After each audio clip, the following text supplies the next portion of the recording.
అయిపోయింది. Telugu Desam party, Janasena, BJP కూటమిలో ఏదైతే జరగకూడదో అదే ఆరంభమైంది, ఏదైతే వినకూడదో అదే ఆచరణలోకి పడింది.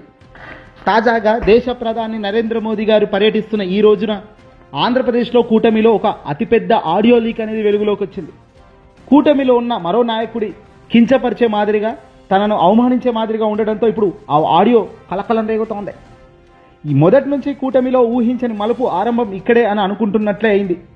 ఎప్పుడెప్పుడు అవకాశం దొరుకుతుందా అని ఎదురు చూస్తున్న వాళ్లకు ఊహించని గొప్ప అవకాశం ఇచ్చేశారు తెలుగుదేశం పార్టీ సీనియర్ మంత్రి నారాయణ గారు. నెల్లూరులో అక్రమ రేషన్ వాటావార్ కొనసాగుతున్న నేపథ్యంలో కొంప ముంచింది ఆయన రంగంలోకి రావడమే. అవును, రూరల్ ఎమ్మెల్యేగా ఉన్న బహిరంగ వ్యాఖ్యలపై నారాయణ చాలా పెద్ద ఎత్తున ఫైర్ అయ్యారు. ఇదే నేపథ్యంలో నెల్లూరుకు సంబంధించిన తెలుగుదేశం పార్టీ నేతలతో నారాయణ టెలికాన్ఫరెన్స్ నిర్వహించారు ఈ రోజున. ఈ సందర్భంగా మంత్రి నారాయణ సంచలన వ్యాఖ్యలు చేశారు.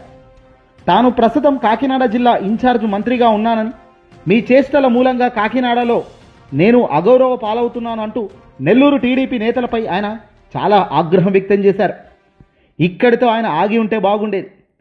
ఏకంగా పిఠాపురంలో వర్మ గతంలో ఇండిపెండెంట్గా గెలిచిన వ్యక్తి అని గుర్తు చేస్తూ ఆయన ఇప్పుడు జీరో అయిపోయాడు అంటూ కూడా సంచలన బాంబు పేల్చారు. పవన్ కళ్యాణ్తో విభేదాల నేపథ్యంలో వర్మను జీరో చేశామని మంత్రి నారాయణ ఇక్కడ ఈ టెలికాన్ఫరెన్స్లో చెప్పారు. అందుకే పిఠాపురంలో వర్మ ఇప్పుడు పూర్తిగా సైలెంట్ అయిపోయాడని, జనసేన వాళ్ళు పిలిస్తే వర్మ వెళ్ళాలి, అక్కడ మాట్లాడాలి, లేకపోతే లేనే లేదంటూ హాట్ కామెంట్స్ చేశారు మంత్రి నారాయణ. ప్రస్తుతం ఆయన చేసిన కామెంట్స్ ఇప్పుడు ఆడియో రూపంలో సోషల్ మీడియాలో దుమారం రేగుతుంది. వర్మ నామినేటెడ్గా ఇండిపెండెంట్గా కూడా గెలిచిన వ్యక్తి అని వర్మను చెప్పుకొచ్చారు. వర్మపై ఇక్కడ ఆయన ఏమన్నారో ఒక్కసారి విందాం. 3 పార్టీలు కలిసి ఏర్పడిన ప్రభుత్వం, 3 పార్టీలు ఉన్నప్పుడు చాలా చాలా చాలా జాగ్రత్తగా ఉండాలి. ఖచ్చితంగా కొన్ని మిస్అండర్స్టాండింగ్స్ వస్తుంటాయి. నేను కాకినాడ ఇన్ఛార్జ్ మంత్రిని, పిఠాపురం పవన్ కళ్యాణ్ గారు ఎమ్మెల్యే గెలిచారు. అక్కడ రోజు మన పార్టీ అతను వాళ్ళకి ఘర్షణ జరుగుతుంది. నా పని ఏంటంటే అక్కడ సర్దుతాయి.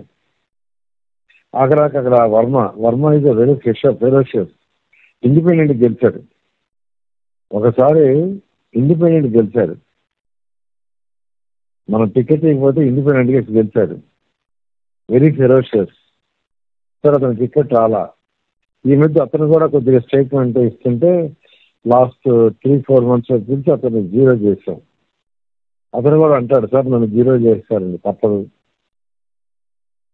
మనం ఎన్డీఏ గవర్నమెంట్ కలిసి ఉన్నప్పుడు మీరు ఏమి స్టేట్మెంట్ ఇవ్వడానికి లేదు. పిఠాపురంలో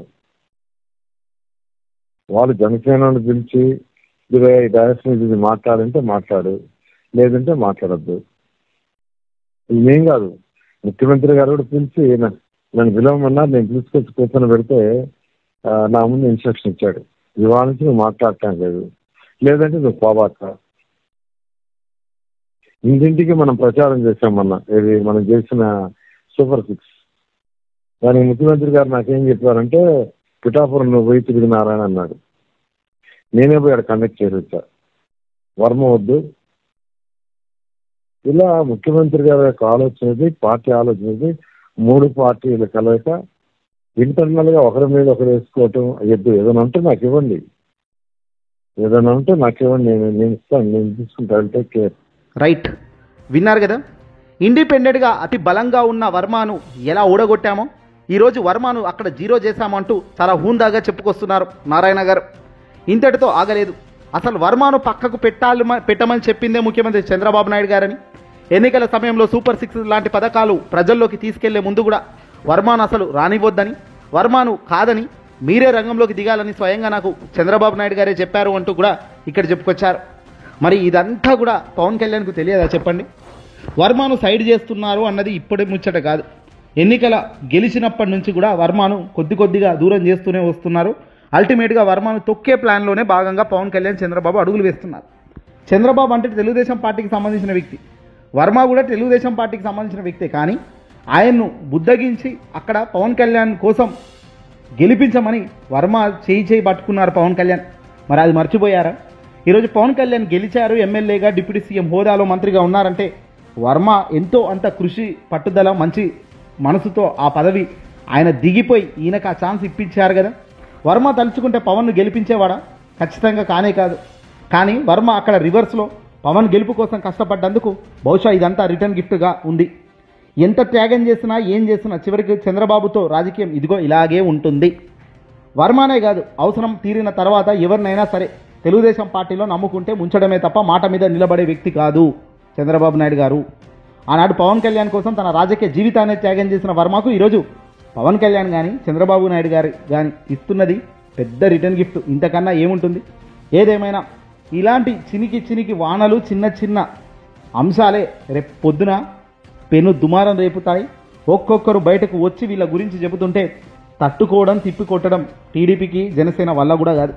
ఏదేమైనా 15 నెలల్లోనే ఈ తరహా వ్యాఖ్యలు, ఈ తరహా వెలుగులోకి సంచలన నిజాలు వస్తుంటే నిజంగా షాక్ కాక తప్పని పరిస్థితే.